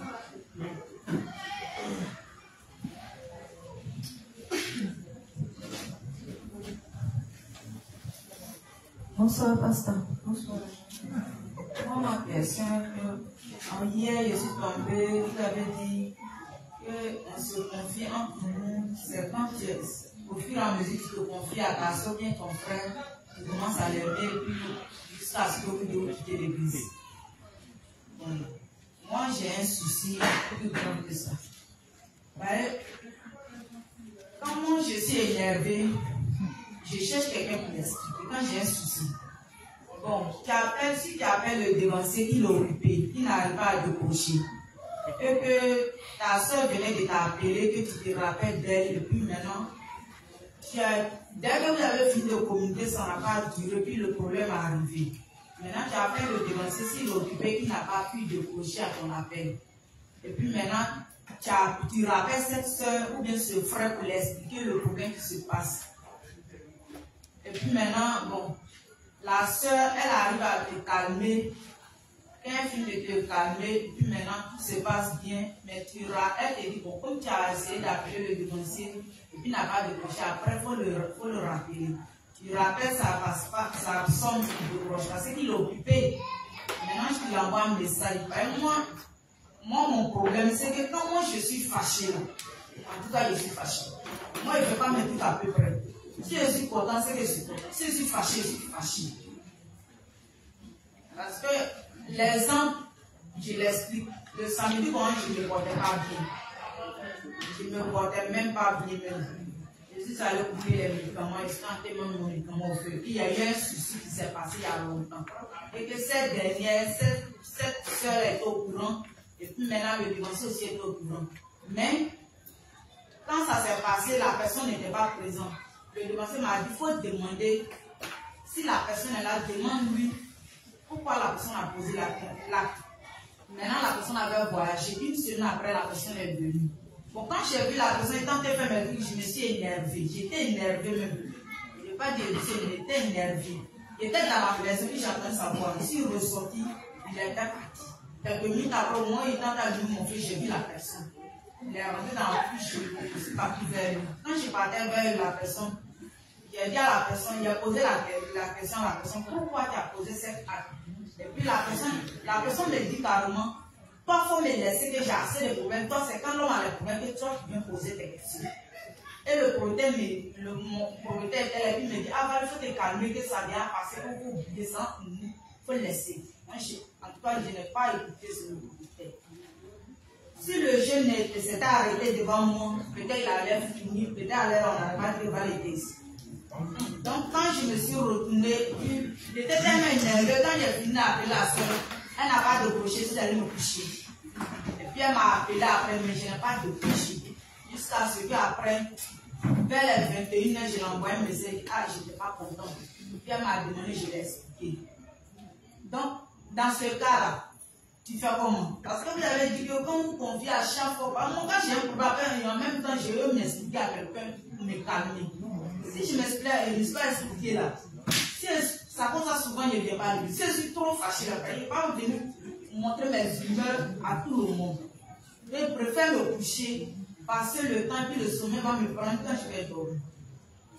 Voilà mon souci est là. Voilà pourquoi je me confie beaucoup à tout le monde, à tous ceux qui peuvent, quand j'attends ma tête, voici ton nom est mon nom, ton nom vient dans ma tête et je t'appelle. Je peux m'expliquer. Moi, voilà mon problème bien. Marie, mon problème est. Tu as eu un souci avec un frère. Et puis il y a ton responsable qui t'a dit que si le frère venait. C'est pas un frère, c'est un jeune du quartier. Un jeune du quartier. Et puis quand tu as exposé à ton responsable a dit quoi? Il a dit de chercher à demander pourquoi la personne a posé là. C'est quand il t'a dit de chercher à demander, il t'a dit d'aller faire par là en demandant. Non. Pourquoi tu avais déjà ton idée dans la tête? Si tu savais comment tu allais régler ton problème, pourquoi tu allais demander au dénoncé? Et souvent c'est ça qui est notre problème. Tu allais pas le dénoncer parce que tu voulais te confier à lui. Tu t'es confié à lui, c'est qui t'a demandé de faire. Quand tu as mis de côté, et puis c'est ce qui était dans ton cœur là. Toi, bah, tu allais faire. Non, tu n'avais pas écouté le dénoncer d'abord. Mais ce sont tes problèmes que tu allais régler. D'accord? Toi-même, là, quand tu fais comment on appelle ça? Tu fais ta prière, tu te confesser notre nature à Dieu. Parce que toi-même, tu dis à Dieu que toi, Vali, tu as gros cœur. Toi, quand on te fait, c'est la même chose que tu peux vous laisser. En tout cas, moi, ça touche à Dieu. Moi, je dis à Dieu, voilà le cœur que toi-même tu m'as donné. Si tu peux enlever là. Quelqu'un qui m'a donné parce que moi, il fait depuis fort longtemps, c'est pas moi ici. S'il peut enlever, il n'a qu'à enlever. Dès là, tu peux faire quelque chose de ce cœur, il n'a qu'à faire. Parce que moi, je ne peux rien faire de ça.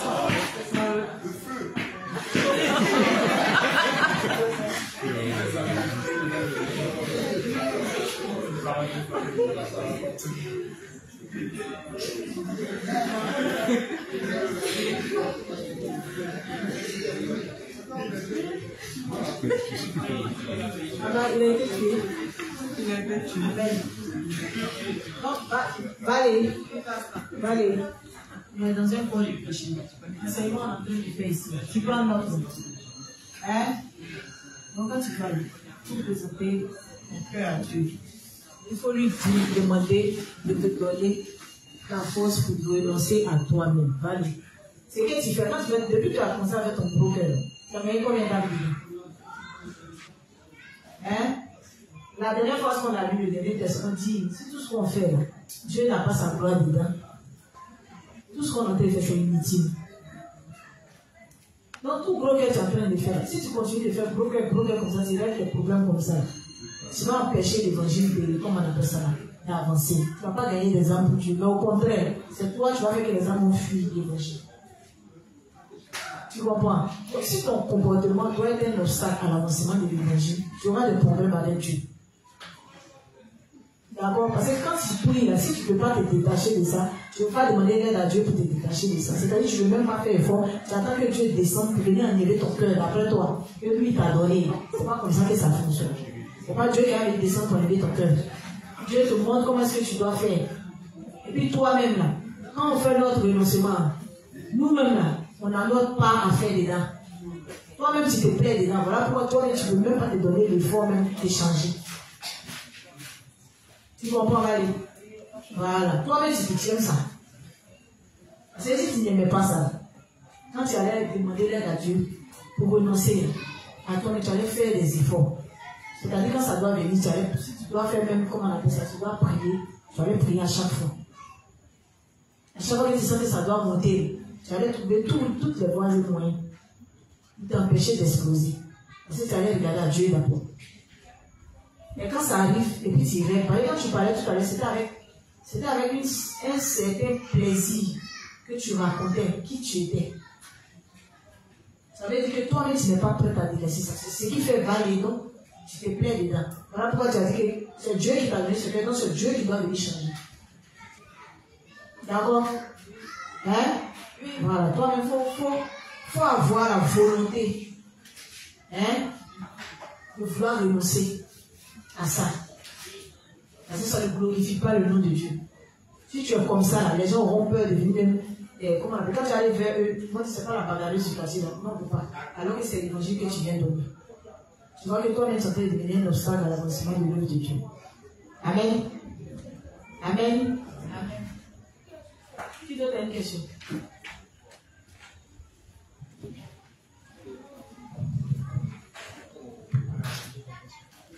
Ok, bon, pas ça. En fait, je voulais juste savoir. Bon, étant petit dans la foi, tu n'as aucune connaissance, aucun défoncé, la connaissance de certains principes peut t'amener à grandir. Bon, il ne le fait pas. Il regarde à ta foi parce que tu n'as aucune connaissance. Et bon, il vient t'escroquer. Voilà. Et en t'escroquant, tu lui donnes tout ton fond. Mais toi, tu regardes dans le physique, tu ne le regardes pas en tant que serviteur, tu le regardes dans le physique parce que tu as besoin de ton argent et vous entendez sur la date auquel il doit te rembourser. Mais lui, il avait déjà un plan. Agabé, explique sans donner de nom. Non, explique le truc sans donner de nom. Non, explique ce que tu es en train d'expliquer. Tu es en train d'expliquer une situation. Il ne faut pas donner de nom. Maintenant, il faut expliquer. Oui, c'est ça, il explique. Voilà, je l'ai dit. Il est venu vers moi, voilà. Étant petit dans la foi, voilà, et qu'un défoncé vient, il explique son problème. Il y a un défoncé qui est venu vers moi. Voilà. Je lui ai expliqué mon problème. Et puis voilà. Continue maintenant, il est perdu. Bon, étant petit dans la foi, il y a un défoncé qui est venu vers moi, voilà, à travers ses problèmes. Voilà. Et puis il m'a expliqué comment, bon, moi je n'ai aucune connaissance de ces principes, rien. Voilà. Effectivement, c'est comme, bon, en camarade, quoi. Voilà. Donc, effectivement, il voulait un crédit, en fait. Donc, c'était tout mon fond qui était avec moi. Donc, moi, je lui ai donné. Et que je lui ai demandé, ah, c'est pour quand? Voilà, il m'a donné la date auquel il devait me rembourser. Mais il ne savait pas que c'était un plan comme ça, il voulait mettre en place. Voilà, pour m'escroquer. Voilà. Donc, c'est comme ça, quand le moment est arrivé, quand je suis parti vers lui, effectivement, je vois que de la façon dont il est en train de me parler, c'est pas pour me dire qu'il n'a pas eu l'argent, mais c'est pour blesser même mon cœur encore même dessus. Tout ça, là, puis demain, quand ça devient discours, plus celui qui connaît déjà les principes, même si ça devient discussion, que ça va aussi dans l'un des d'autres défoncés, et ils vont le reprendre. Voilà, il va accepter, mais ça va rester quand même. Moi, il n'est pas connaissant de ces principes. Tout ce que moi, je veux, c'est mon argent. Et effectivement, lui, il ne m'a jamais repris. Voilà, je vais dire que plus c'est sur mon argent, je compte, mais il ne m'a jamais repris pour me parler, doucement, juste. Et il continue à laisser mon cœur jusqu'à ce que je puisse comprendre ce que vous êtes en train de dire. Bon, je vais dire juste savoir, peut-être défenseur comme ça, qui se comporte comme ça, à un saint, mature dans la foi. Bon, nous, en tant que petits dans la foi, on doit aller encore vers ce défenseur-là pour lui expliquer le problème. Bon, à lui dire ce qu'il a fait, qu'on a permis, ou bien, bon. Est-ce que c'est vrai?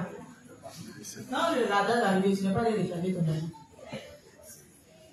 Tu allais réclamer, il sait. Mais, en fait, il ne faut pas te méprendre sur les dénonciers. Les dénonciers aussi, il est dans la chaîne. C'est un escroc. Parce que s'il n'avait pas cette faiblesse en lui, il n'allait jamais venir t'escroquer. Nous tous, on est dans la chaîne. Nous sommes des escrocs, on escrocs souvent. Même toi-même, tu es couturier, non? Non, tu fais pas ça.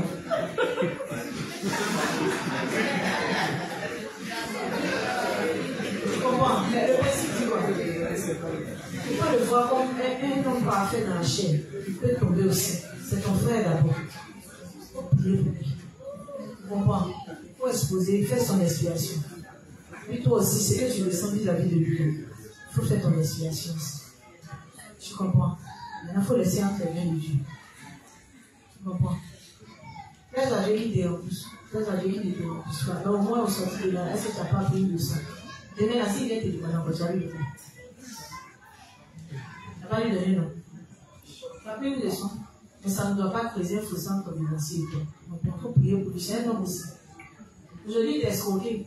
Demain, ça peut être un autre qui va te faire piquer ça. Parce que c'est parce que vous mettez dans la tête que l'autre défoncé là, ils sont tellement, quand on dit défoncé, c'est quelqu'un qui est parfait, il ne peut pas tomber.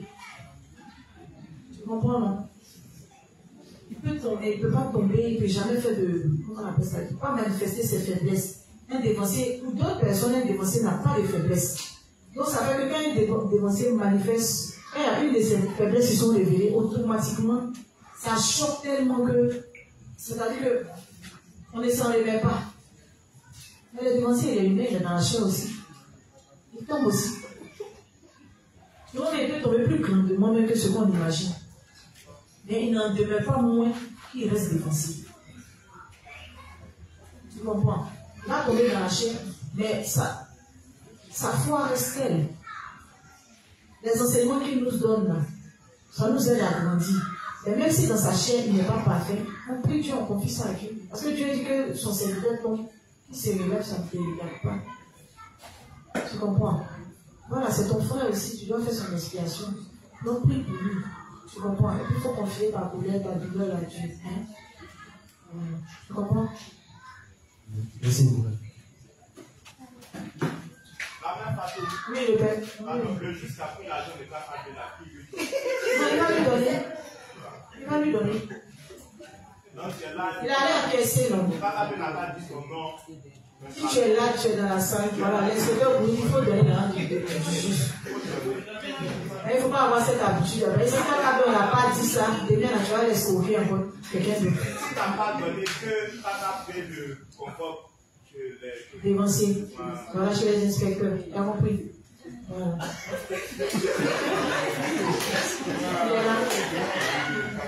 D'accord? Voilà, l'inspecteur pour lui vient d'ajouter quelque chose d'autre. Voilà. Voilà. Il vient t'aider à comprendre ton problème. Donc quand tu finis de prier, tout va voir. Quand tu as fini, voilà les inspecteurs, il y a quelque chose. Ils sont là tous. Tu vas devant eux. Tu expliques le problème. Là-bas, arrivé là-bas, tu donnes le nom du dévancier. D'accord? Voilà, ils vont le convoquer, ils vont faire asseoir. Donc, avis, en même temps, avis aux éventuels escrocs. Tu escroques ton frère, on t'amène chez les dévanciers. Parce que si tu escroques, que tu es blessant, ce qui fait mal, c'est que tu l'as escroqué, et puis en plus de ça, tu étais très méchant. Parce qu'il vient t'encaisser, que tu te fous de lui, que tu le blesses, c'est que tu es méchant, parce que tu l'as fait intentionnellement. Si tu n'as pas l'argent pour lui rembourser, c'est un autre cas. Mais tu passes dans la manière de lui faire comprendre qu'il va te respecter encore plus. Mais si tu te comportes comme ça, demain, il va te manquer de respect. Et puis ça, tu vas t'en prendre qu'à toi-même. Donc, ceux qui passent leur temps à faire ça, désormais, l'inspecteur vous dit, on va leur donner les noms aux inspecteurs. Et puis, on va régler ça là-bas. Donc, si tu ne peux pas délaisser ta faiblesse, on va t'aider à t'en séparer. Amen.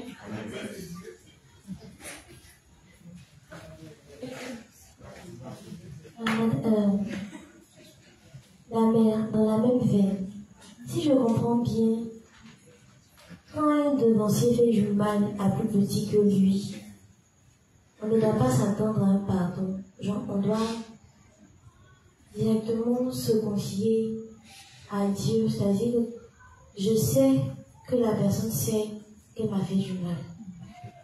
La personne sait très bien qu'elle m'a fait du mal. Mais je dois me référer à Dieu pour lui demander de l'aide pour que je lui pardonne sans qu'il y ait de pardon. En fait, si je te comprends bien, le devancier sait, le frère sait qu'il t'a fait du mal. Il sait. Et puis il ne va venir vers toi. S'il n'est pas venu vers toi, quand c'est pardon, tu attends pour avancer. Autant qu'il ne te demande pas pardon, toi tu ne vas pas avancer. Moi je pense que si toi tu as confié, comme on appelle ça là, tu as ouvert ton cœur à Dieu, tu lui as exposé ça, il faut lui pardonner pour passer à autre chose. Parce que si c'est lui qui attend, s'il doit mettre 30 ans sans venir te demander pardon, tu vas t'attarder sur ça. Tu ne vas pas avancer. Parce que souvent, on peut être offensé par un frère ou une soeur. Et puis si le frère estime que lui, il n'a pas, bon, il ne voit pas ce qu'il a fait, mais lui, il ne peut pas venir te demander pardon. Mais qui s'arrange entre vous deux? D'autant plus qu'il sait. Il sait que tu as mal, et puis il ne vient pas vers toi. Qui ça fatigue plus entre vous deux? C'est toi qui ça fatigue, plus ça ne le fatigue rien. Parce que tu attends qu'il te demande pardon. Il ne te demande pas pardon. Tu attends, tu ne vas pas lui pardonner, tu vas lui donner. Quand il pardonner, ça ne veut pas dire que, non. Quand tu lui as pardonné, demain encore, tu t'assois avec lui. Tu dis comme vous avez l'habitude de lui. C'est-à-dire que quand tu ne t'as pas demandé pardon, forcément, quand tu lui as pardonné, il y aura un changement dans votre manière de faire. Mais ça ne veut pas dire que tu ne vas pas prier pour le faire, tu ne vas pas prier pour la soeur. Est-ce que tu comprends? Il y a quelque chose qui va te noyer. Moi, c'est comme ça. Je dis selon comment est-ce que moi je procède. Moi, je ne garde pas. Si un frère n'est pas venu me voir, que je prie que Dieu lui donne la force de pardonner. Moi, je pardonne et puis j'avance. C'est comme ça que moi je procède. Mais tout le monde n'est pas comme ça. Certains sont lents à pardonner. Donc quand tu es lent, tu confies à Dieu. Quand le moment va arriver, tu vas voir que ça ne va plus. Ça ne va plus. Quand ça ne te fatigue plus, ça veut dire que tu as pardonné, tu es passé dessus. Moi, c'est comme ça que moi je me sens. Donc c'est selon mon ressenti. Je ne sais pas si les pères ont quelque chose à ajouter dessus. Ont quelque chose à dire concernant ça. Les pères. C'est bon, c'est des chèques. Sinon, c'est selon mon ressenti. Voilà. Parce qu'au lieu de m'attarder, si quelque chose dans lequel Dieu n'a pas sa gloire, parce que même si je l'attends pour qu'il vienne me demander pardon, en quoi est-ce que Dieu est glorifié? Bon, je l'attends aujourd'hui, je l'attends demain, 1 an, 2 ans, 3 ans, il ne vient pas vers moi, et puis je l'attends encore. Le temps que les gens ne prennent pas pour attendre, il ne peut pas consacrer ça à faire l'œuvre de Dieu. C'est consacré à, c'est-à-dire, ce que je garde là, si ça doit m'empoisonner la vie, je me libère de ça. C'est quoi on est rancunier, on garde jusqu'à quand on attend. Parce qu'à force, Satan va se servir. Si je ne lui pardonne pas, que tu attends qu'il vienne te demander pardon, Satan va se servir de ça. Pour créer une situation où tu seras mené à aller au-delà même de ce que tu ne t'imaginais. Parce que si tu attends pardon, que lui, il ne vient pas te demander pardon, qu'il vient et puis te taquine, un jour, tu vas régler tes comptes. Tu comprends? Parce que tellement tu l'as attendu autrement, il n'a pas fait ce que tu voulais. Il risque vous risquez même d'en arriver au nez. Tu comprends? Et puis après, tu auras honte de toi. Parce que si tu avais laissé tomber puis tu étais passé à autre chose, ça n'allait pas arriver. Ce qui ne va pas t'aider à avancer, il faut le jeter. Et souvent, on pense qu'on a trop mal que. Non, en plus, Dieu, ce que nous on a fait à Dieu là. Et puis Dieu nous a pardonné. C'est pour nous, on ne peut pas laisser tomber. Et puis on est entre frères. Quand tu n'as pas la force, demande d'aide à Dieu. Voilà pourquoi on dit à chaque fois, on doit présenter nos pensées, on doit présenter notre cœur à Dieu. Les ténèbres qui sont, comment on appelle ça, nos frères et sœurs, on expose à Dieu. Et puis on demande d'aide à Dieu. Tout en se rappelant que oui, c'est vrai, on est rancunier, mais Dieu a déjà effacé tous ses péchés.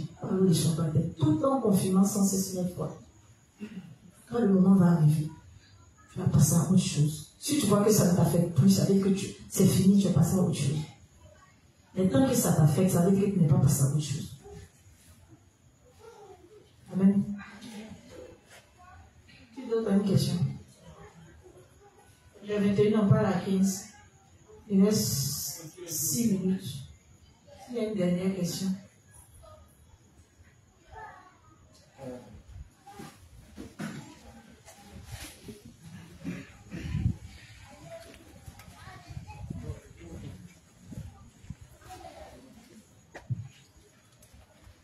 Bonsoir la juste.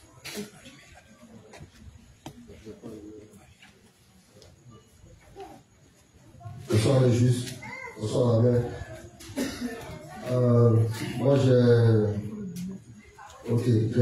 en fait, mon problème, j'ai eu avec un pécheur. Voilà. En fait, la chose souvent qu'il y avait un gars qui vendait des chaussures en face de showroom, j'habite là-bas.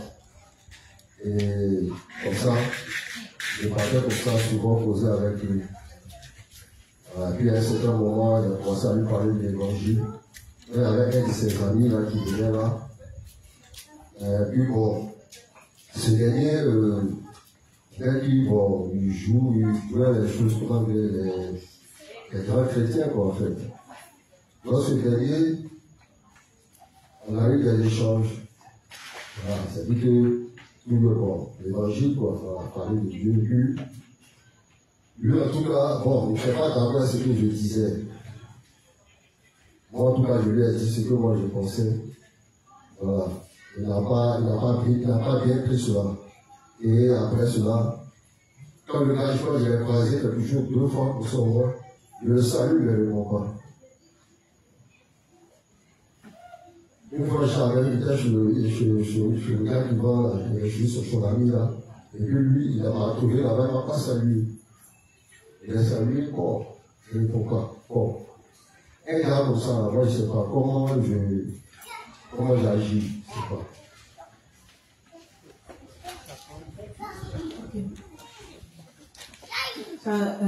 Tu as eu des histoires avec quelqu'un. C'est pas des histoires. Donc vous avez échangé, non?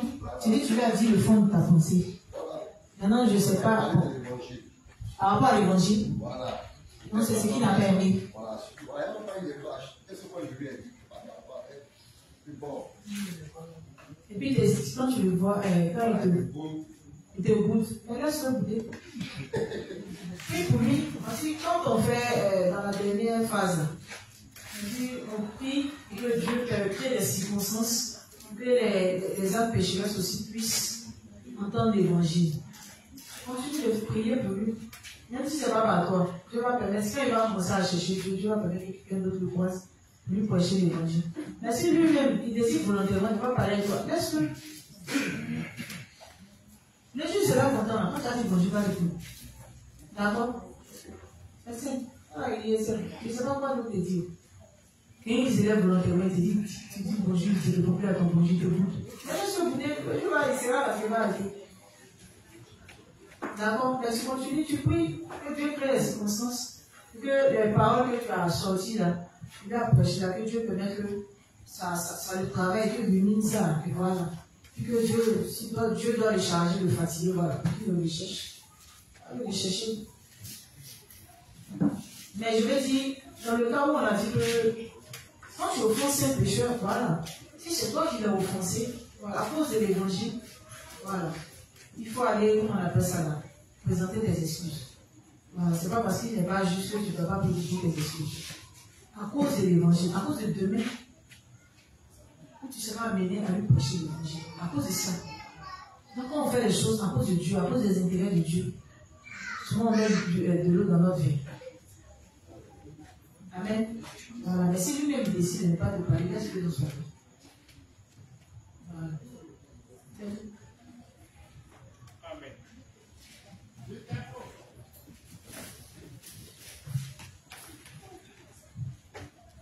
Bonsoir, merci. Voilà. Moi, j'ai la même préoccupation. Si bon, ton frère juste a causé du tort qu'il ne t'a pas plu. Bon, il voulait savoir ce que c'est pardonner vraiment, parce que il y a des choses où, bon, sur le coup, tu dis oui, je t'ai pardonné, mais je n'ai pas oublié. Il voulait savoir en fait comment se fait le pardon au juste. Quand quelqu'un t'insulte, s'il a fini de t'insulter, est-ce que tu oublies? Quand on te demande d'expliquer, tu vas expliquer toutes les injures qu'il t'a données, tu vas donner. Ou bien, si vous avez eu peut-être à lui discuter, toi tu as appelé de la dispute. On n'a pas dit que quand on demande pardon, c'est efface en même temps l'image. Mais quand tu as pardonné, ça veut dire que tu n'as pas de ressentiment quand tu te remémores la chose. Et souvent, ça va te venir en pensée. Mais ça ne veut pas dire que tu as une quelconque animosité ou une quelconque colère quand c'est terminé. Voilà, tu t'appelles et puis tu passes. Et souvent, les gens, à la fois où il m'a fait ça, comment ça m'avait fait mal sur le point, mais au début, il demande à ça, il dit. Merci d'oublier. Oui, tu n'as pas oublié que ça veut dire que tu oublies avant de tu n'as pas dit, laisse le problème. C'est quand, à chaque fois que tu le vois, tu as une certaine animosité, une certaine colère qui monte, et puis tu viens me dire que tu lui as pardonné, ça veut dire que tu ne lui as pas pardonné. C'est pas si je ne veux pas comprendre. Hein? Quand tu dis que tu as pardonné, ça te fait rire, mais tu passes dessus. Et ça, on est compris. Là, moi, simplement pour te faire comprendre la chose, tu vois, souvent, quand tu as ton chéri, peut-être qu'il t'a fait quelque chose, il t'a blessé par exemple. Ou bien même il a fait piquer ça, il t'a trompé. Mais pardon, quand tu as accepté, quand tu as accepté, tu l'as pardonné, vous l'élever la main. Mais souvent, quand ça te revient en tête, quand ça revient, et tu réponds forcément à ça. Sur vous, dans l'attachement, mais tu peux l'attacher, tu veux le prendre de ça. Puis ça passe. D'accord? Tu dis que tu vas pardonner, c'est comme ça. Mais quand tu n'as pas pardonné, il sait quand il sait. Parce que jamais il vient à 17. Il y a la façon de l'accueillir. l'accueillir, il y a la façon de le prendre, il y a la façon d'être avec lui. Il fait qu'on dit que on n'a pas laissé pour lui. C'est un mari, elle va m'empoisonner.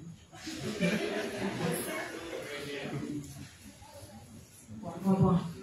Donc quand tu dis que tu as laissé tomber, tu as offensé, tu as laissé tomber, quand tu le vois, c'est sans colère, sans amour, sans dessus.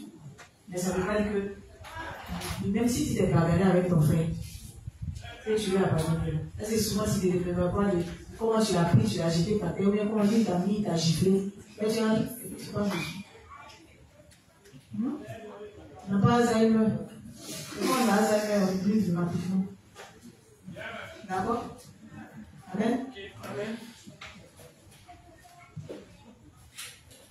9h15. Je pense qu'on va s'arrêter là pour permettre à ceux qui sont loin de rentrer à la maison. Amen.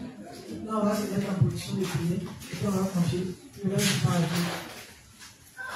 On est juste ensemble, remerciant le Seigneur pour ce temps de formation et confions-lui le reste de la soirée.